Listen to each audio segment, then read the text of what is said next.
the only way to start your day. Board, because what we want you to do is, even as you're sending money, you save, you send, and withdraw all in one app. Where you're seated, you can do that at the comfort of your living room. When you're traveling, you're able to send money and receive as well, even as you're traveling. Now, with SendWave Wallet, you can save in digital dollars, send it to family across Africa fee-free, and withdraw straight to your M-Pesa. You know what that means? It means that with no fees, no waiting, and no worries, you are able to access your funds from wherever it is that you are. Just use the promo code SPICE, fund your wallet with $10 and get $3 to withdraw after 15 days. SendWave Wallet is simple, fast, and made for you. So all you need to do is download it today, because after downloading it, the charges that we have been talking about, that you spend money to get money, yoyote imetolewa, because SendWave is telling you hakuna transfer fees. You save in digital dollars and across borders fee-free, and you get to withdraw instantly. Remember that code, you just use the promo code SPICE, you fund your wallet with the $10 and get $3 to withdraw. What are you waiting for? Download SendWave today. Good morning. Now, we have been discussing matters to do with the meno. Personally, we gave our stories here. How your situation was, how yours was. You lost your milk teeth. Mine was extracted. Yours was very painful. Daktari, can you do it when someone is expectant? In the event that you have other conditions, how do you go about it? You know, because we've also seen several situations in the country where many have gone to get their teeth worked on, and many have lost their lives. What's the connection? You know, is the tooth closer to the heart? That's the question. What's the relation? You know what I mean? Yeah. And to have that discussion with us is Dr. Akali Leslie, who is a council member and chairperson, KDA Advocacy. Karibu sana. And he shall be joined by Dr. Sarah Wanza, who is a dentist and a member of KDA as well. Karibu sana, Daktari. Thank you so much for having me. Kenya's biggest conversation, eh? Yes. So thank you so much for having me. Yes. My name is Dr. Akali Leslie. I am a dentist. I am the KDA council member and also the chairperson of the KDA Advocacy Committee. So thank you so much for having us. This is actually a very important conversation for us to have this time round. I don't know if you are aware, but today is actually World Dentists Day. World Dentist Day. Oh, yes, we celebrate you. Yes. We will give you your flowers. Thank you. Celebrate the teeth. And we are actually having our World Oral Health Month. And we have our World Oral Health Day on the 20th of every March every year. So this is a very important conversation. And thank you so much for having me in studio. Karibu. Yes. Now, before we get to that conversation, lazima tukupe job. Hapo ukiingia ni kazi, situation room, hot seat, kazi lazima ipigwe. So let's talk about a country called CAR. So we visited CAR this weekend. We came back with a proverb. But a little something about CAR is its population is around 6 million people. And as you talk about the population in the country, you also look at how it is being described.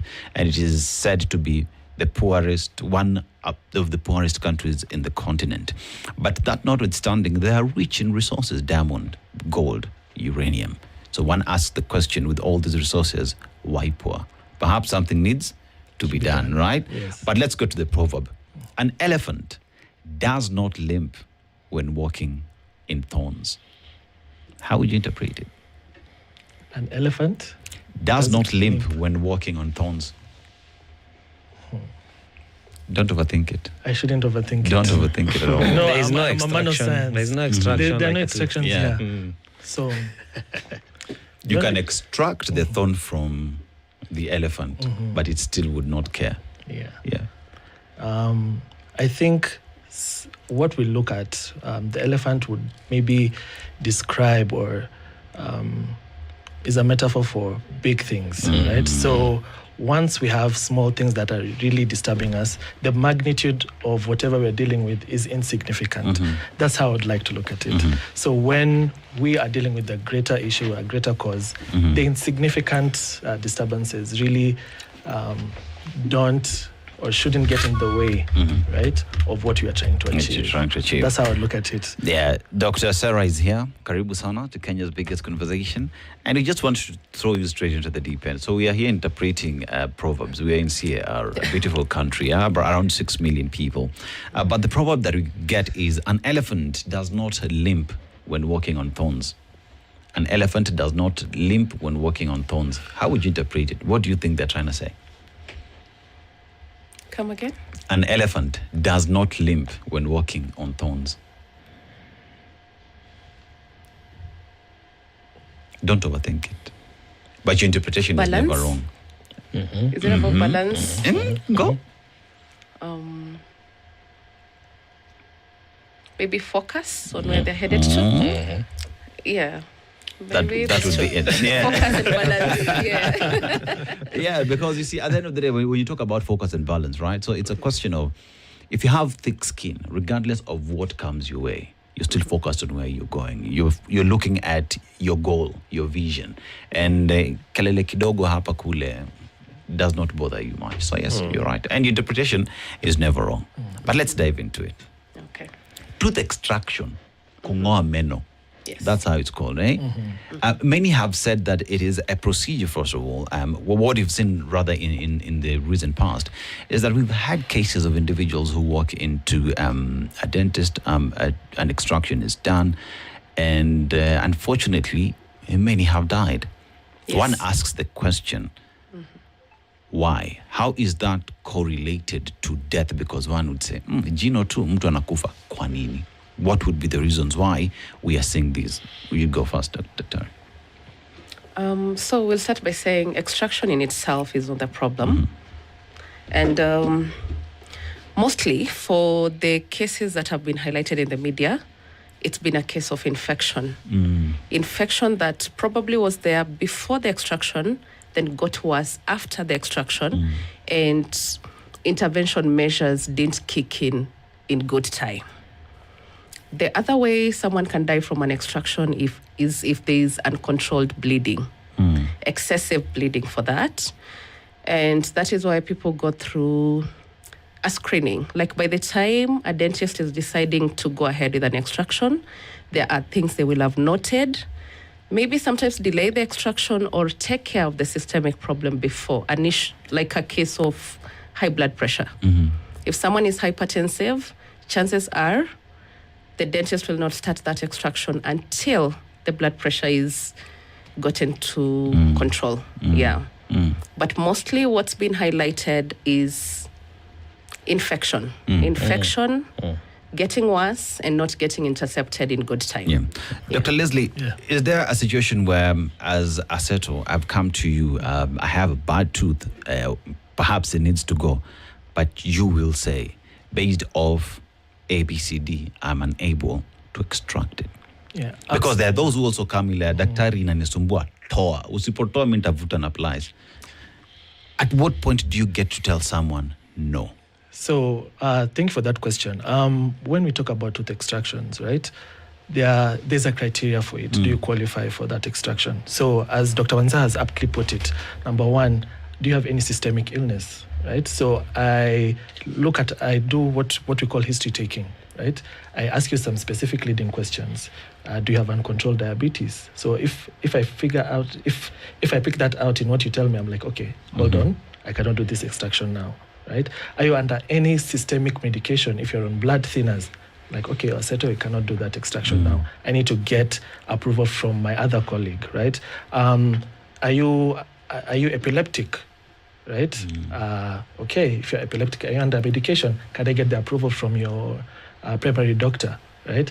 Are you having uncontrolled hypertension? Right? So those are some of the instances I can say no. And also, if you have a very big infection, right? So if you have a huge infection that I know won't work with the local anesthesia, I'm like, okay, let's put you on medication first. Let it, the infection die down a bit, then we can do the extraction, right? As Dr. Wanzas put it, an extraction is not an issue, right? It's not, let me be politically correct, it's not the cause of death, right? In most of these cases, it's actually the infections that happen. So those are some of the instances. If you have epilepsy, systemic conditions, if you're undergoing some form of radiotherapy, right? So those are the indications that will make me as a dentist to say no. Hold on. Yeah. I have a friend of mine who, every time he gets back home, at least twice in a week, he has to buy his children sugarcane. And the vendor is is the same person, so same vendor. So, and I know this because I asked, kwa nini kila siku, kila mara tukiwa pamoja, you have to buy this sugarcane? So he had this long story of, my children and their tooth, when they are brushing, it's painful, the gums, etc. So I'm trying to do my bit as a father to harden, So when is tooth extraction necessary? Okay, so I'll take that, then Dr. Wanzak can also take it. Yes. Right?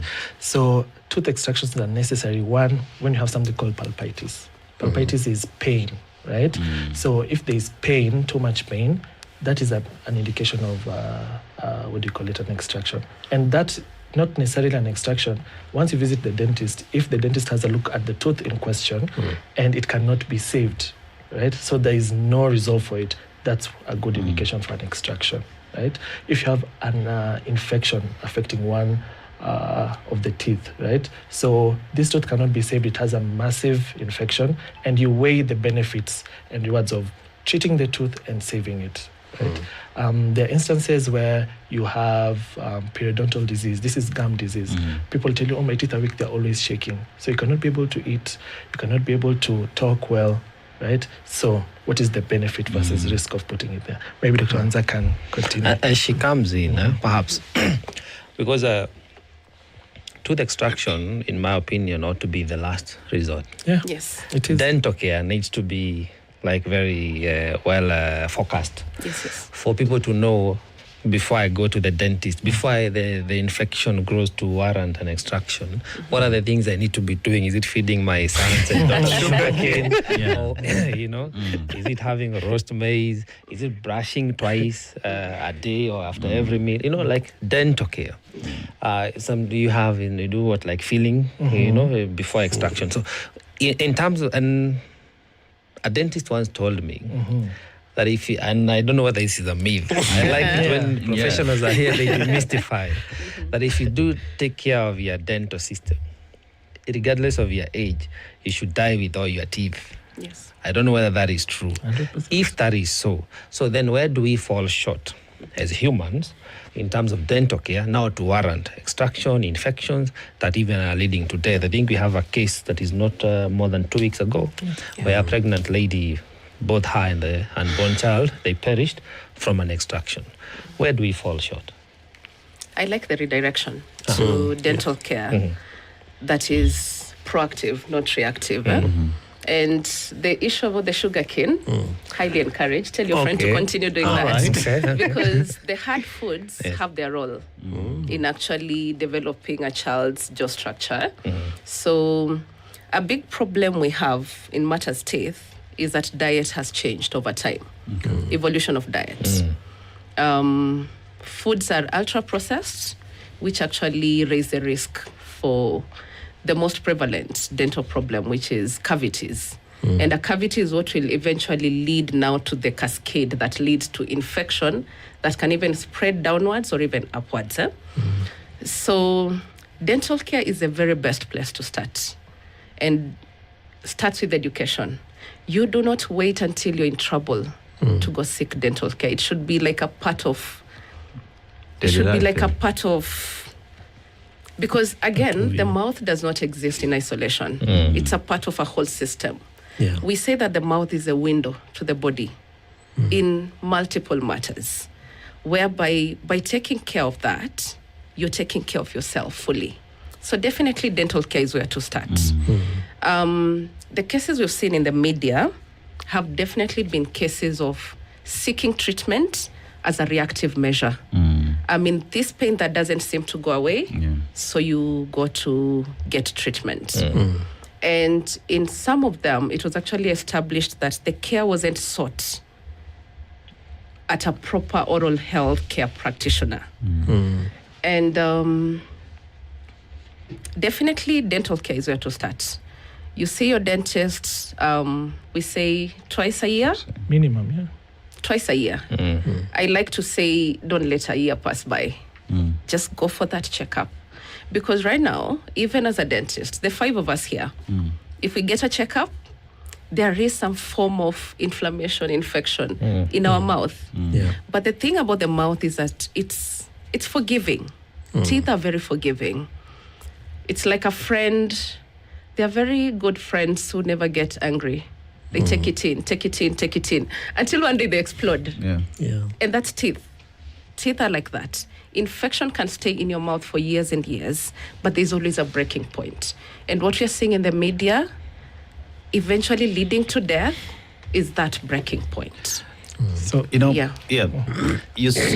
you speak on something that is very critical, and that goes squarely to our health-seeking behavior.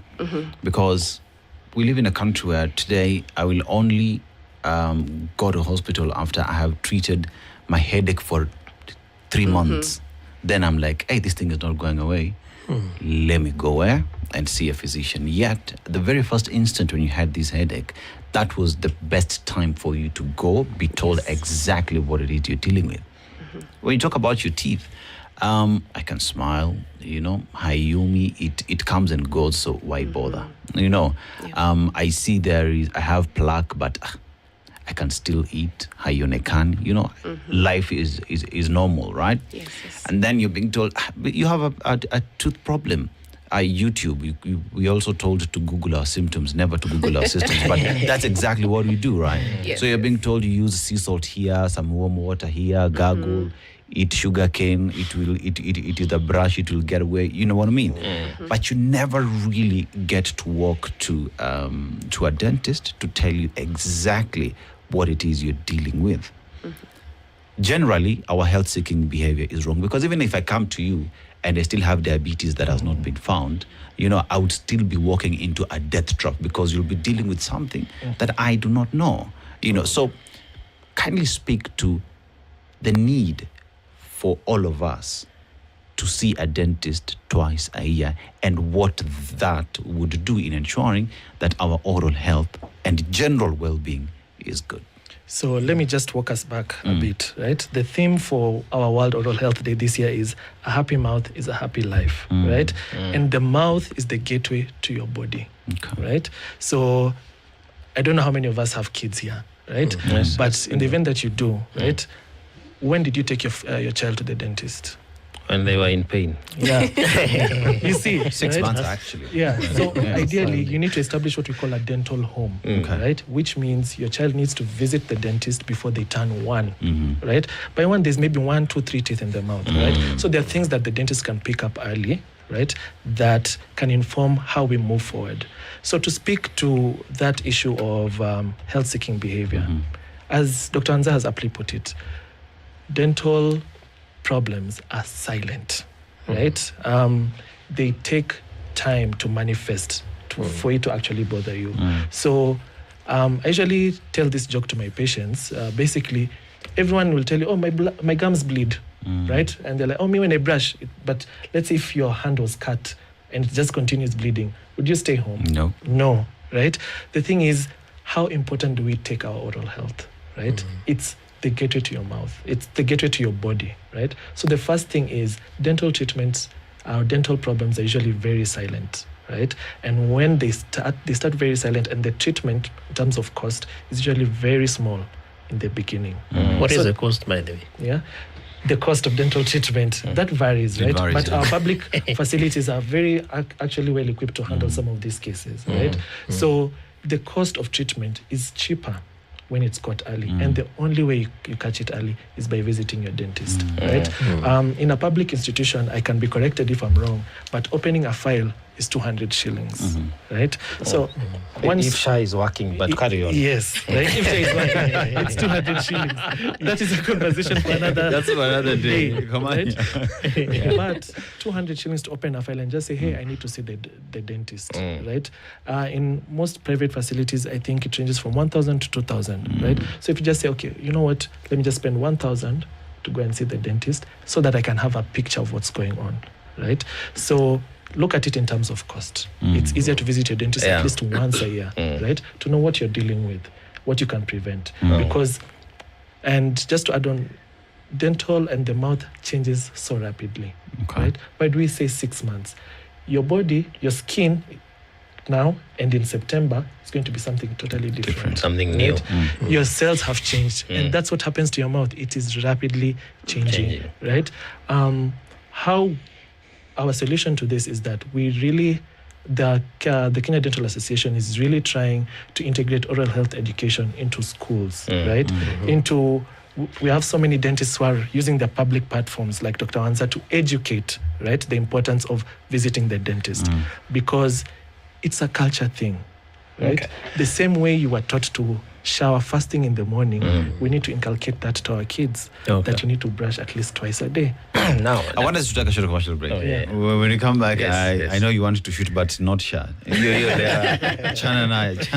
Let's talk about the truth today. But it's important to know whether it's working, right? But let's take a short commercial break. When you come back, we'll continue the discussion on matters to do with the tooth extraction. What are the myths? What are the truths? And how do we then deal with our oral health? All that after this short commercial break. Don't go nowhere. This is the Situation Room. The only way to start your day. The kind of foods we eat, how we live our lifestyle, how we maintain the dental hygiene.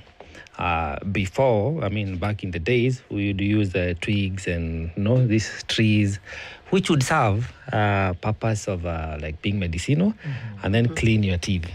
Today we use mouthwash, toothpaste, whatever it is out there, and quality is both questionable and wanting. I don't know. Sometimes you see they say dentist authorized or qualified. You'd see some toothpaste where you say they've been like commissioned by the dentist fraternity. Association, You can use them. And others, they don't meet that, but they're still in the market. So like for a person like myself, a consumer of such products, where do I start looking on what to use when just for simple maintenance, I don't have a condition yet, I'm just trying to do my basic hygiene and dental care. And number two is for the young ones. Transitioning from milk teeth to the grown-up teeth becomes a challenge. If you realize sometimes because of the foods you're talking about, maybe the kids have been overdoing sugar, starch, and then the oral hygiene is not well maintained. They start having gum problems, and then the whole dental formula is messed up. What would be the do-it-yourself as a parent for the young ones who are still learning how to just do basic maintenance, or they're depending on you as a grown-up to help them, so they do not now start using the mouthwashes without mentioning brands? How do we manage the whole ecosystem of doing things at home and acquiring products that really we need to use efficiently for the dental care vis-a-vis the food? Okay. Should I go first? Yeah. So basically, what you can do at home, right? As soon as the first tooth is in the mouth, I don't care if it's just that tiny bit, oral care begins, right? That means even if it means by using a cloth, okay? You have to clean that tooth. That's your responsibility. Two, I usually educate my patients, right? And usually try and educate the public that brushing should always be assisted for a child. I know we like our children being independent. He or she can brush the teeth by themselves, but they do not have the dexterity. Jaden can do it. Yes. Right? It should always be assisted, right? So it's okay, your child can put the toothbrush in the mouth, but are they actually brushing, or are they just passing it around? So you have a go at it. It's an interactive process that involves the parent. It's not enough to just buy the toothbrush and the toothpaste. Be present. Do it. Right? And after you are done doing it, let them have a go at it. Right? So that's where you need to start. And in terms of toothpaste, you just need to start with a simple fluoridated toothpaste. Right? That is if you've not visited your dentist, right? And you're saying, I just want to take care of my teeth. A simple fluoridated toothpaste. But also visit the dentist, let them have a look, and then they can recommend what is best for you. Maybe Dr. Anza has some. Yes, on the food, the feeding, and the effect. Dental care, the foundation is toothbrushing. And every time a client asks me about which toothpaste to use, I always throw it back to the toothbrush.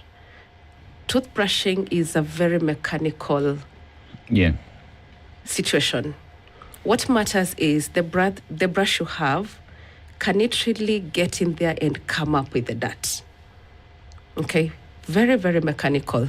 Now, when it comes to the toothpaste, sometimes I tell my clients that as long as it has fluoride and you pick for your age recommendation, like let's say your child is this toothpaste 0 to 2, 3 to, you're okay, whichever. It can be any brand. But as long as it has that, it's adequate. As long as the mechanical aspect is well taken care of.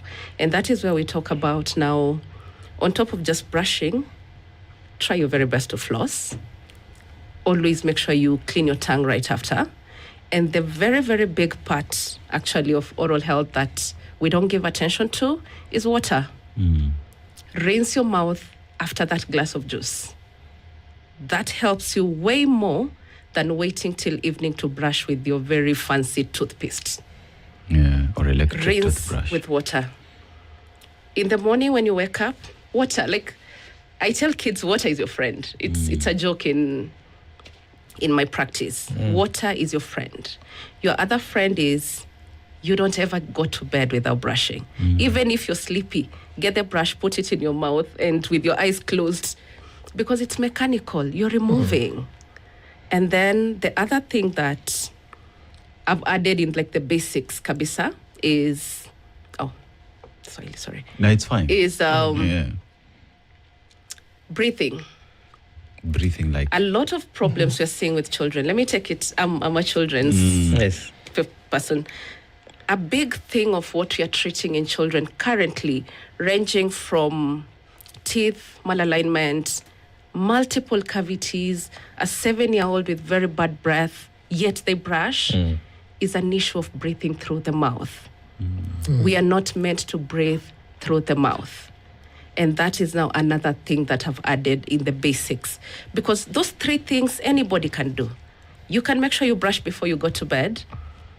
You can go the extra mile and floss and tongue scrape. You have water within your vicinity almost all the time. And you can try your very best to breathe through the nose. And when it's difficult, like when we have ENT issues, we direct you to an ENT specialist. In fact, pediatricians, dentists, and ENT people need to start working together now, because it's a personal assessment, but yes, I think it's a pandemic. Why are we not allowed to breathe through our mouth? Because one would say, in the event that say I have a cold and all that, it makes sense. It's the next course of action. I'm just going to use my mouth, But now just bring us to par as to why, despite the mechanical things, I have a fancy electric thing I imported because I was told it does well. I still have a bad breath. Why would that be the case? Breathing through the mouth dries up your mouth. It gets, it robs you of your protective mechanism in the mouth, because your protective mechanism is your saliva. The mouth is let me take a tooth an example. We are at constant, minerals are lost, then they are brought back into the tooth through saliva. Saliva is what is now making all that happen. What we call remineralizing teeth, demineralizing whenever you have your glass of juice and your mouth is acidic. Your saliva plays that role. When you're breathing through the mouth, there's a dryness. So you don't have that protective aspect with you. Now, we are supposed to breathe through the nose, children especially. Okay, adults as well. But through the nose, the air you're taking in is filtered. It's made warm. And you're not going to get those benefits when you're breathing through the mouth, which is why you may see a child who constantly gets a cold. It's like it never disappears.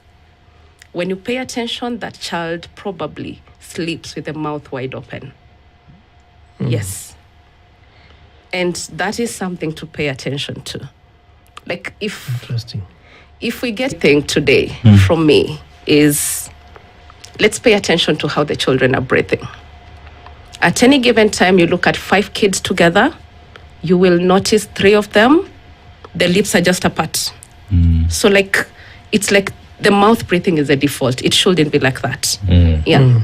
So, And then talking about children, and as parents, I believe that's something to really take note of, Ponder, right? yeah. Yeah, and then to act on, so that the way you normally say, okay, ukitaka kulala wenda tulale. So it's therefore important to just check that they are sleeping. But when you were children, madaktari, know that we have two madaktaris here.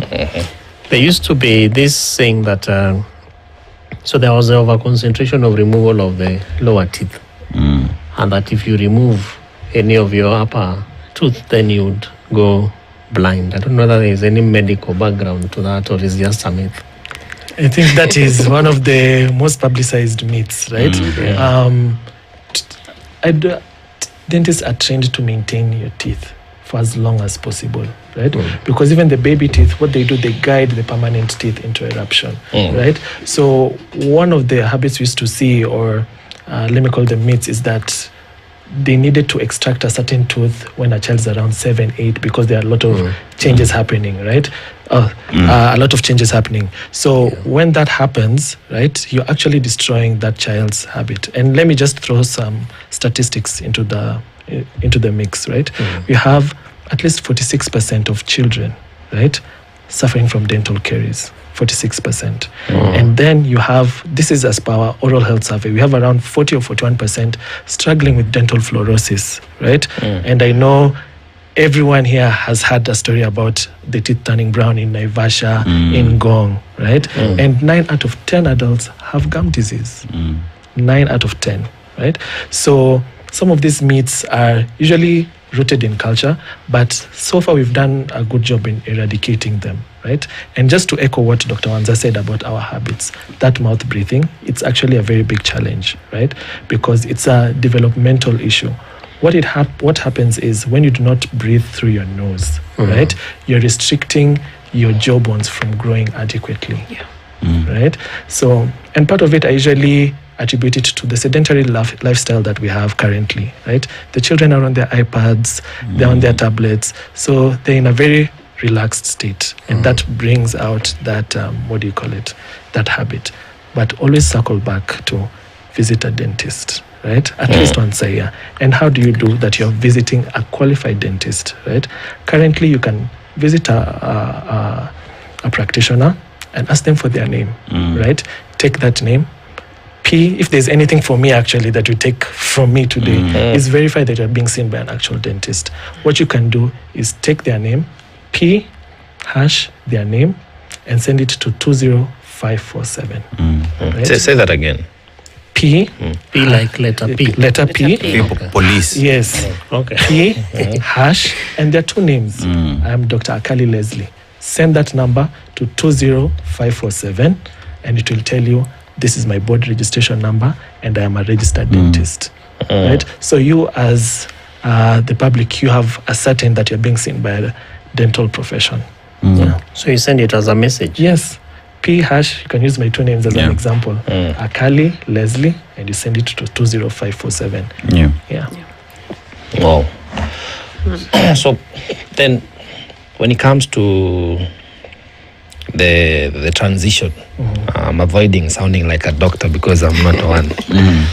Kids will lose teeth naturally. At what point do you force the tooth out? You know, we say, is it shaking? Keep shaking, you know?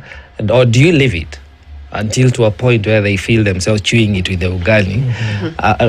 Because that's where sometimes I feel you may remove it a bit too early, or wait too late until there is it an overgrowth or whatever, that another one will start growing to a different direction. So how do we manage that? And then he spoke about alignment of teeth. There is an uptake of dentures now. Braces. How do you reconcile the two? Managing from the transition and then the managing on the realignment of the teeth. The best case scenario is that tooth falling off on its own without you needing the dentist. And for some kids, that's still happening. But then again, because of the jaw development, because evolution-wise, something is happening, because suddenly children just have smaller jaws than the teeth can fit.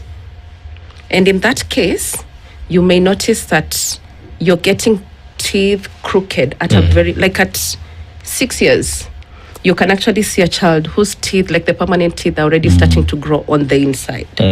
So there are some cases where you actually need to seek dental care to get those teeth extracted. And not just to get the teeth extracted, to get an examination done to determine, are we having this problem because there's a limitation in space? And if we have a limitation in space, where is that coming from? Is it an issue of jaw growth?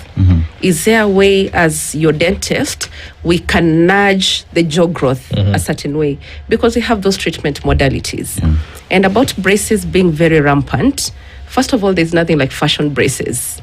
And braces need to come in when they are necessary.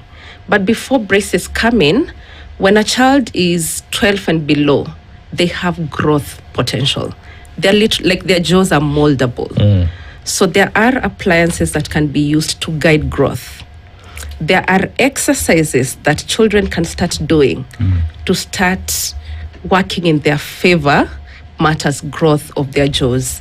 And ultimately that helps either avoid braces or get braces as a way of just refining what is there, which is another best case scenario. Yes. Yep. I want to look at the kind of life that we live nowadays, right? So you clearly said that even in terms of jaw development, there's clearly a difference that can be experienced from what you see, right? So here's a question where, how do I, as a parent, notice that? Okay, fine, I'll need to come to you, yes. right, to notice that, right? But then what is causing it?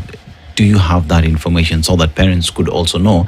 Perhaps maybe it's the sedentary lifestyle, PS, and playing, being on tablet the entire day. Is it in terms of the kind of foods that we're eating nowadays? We are consuming a lot of processed food. Yes. What could be the cause as to why we're seeing changes in our jaw development, something that is foreign to who we are as a people? I like to say it's, first of all, evolution of food. Okay. Because we're giving our children very soft foods. So the jaws are not doing the workout they need to do to grow adequately. Another issue is, and this is, Daktari knows that I like to do those, just trying to get deep into it. Immunity issues.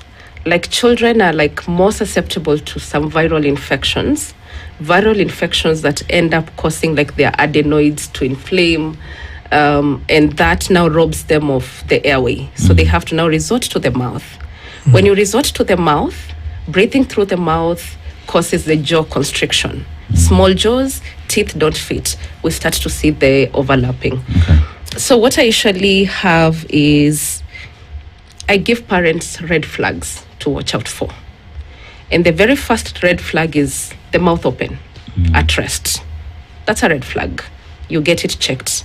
Another red flag would be like early malalignments. Like your child is 6, 7, and their teeth don't even meet. Like there's like what we call an open bite or clear teeth overlapping.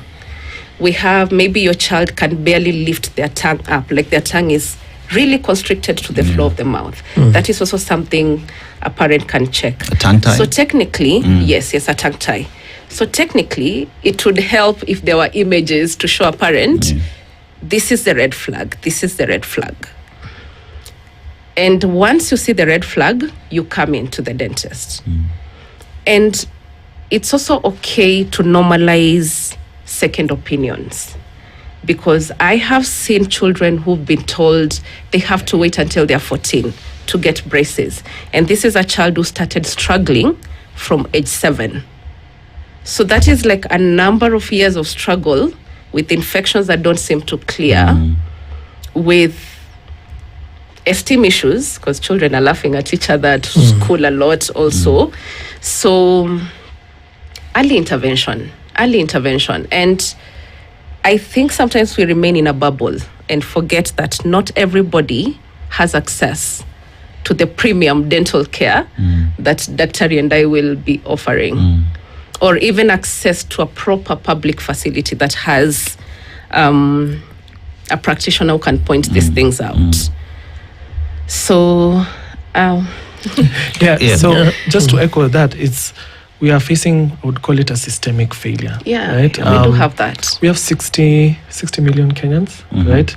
And dentists have not even clocked 2,000 since 1960, right? So we've lost dentists who've sadly passed on, and even including them in our rota, we are not yet to 2,000, right? Today. Yes, today. There are less than 2,000. Including those who've passed on. Yes, because we have our registration numbers, right?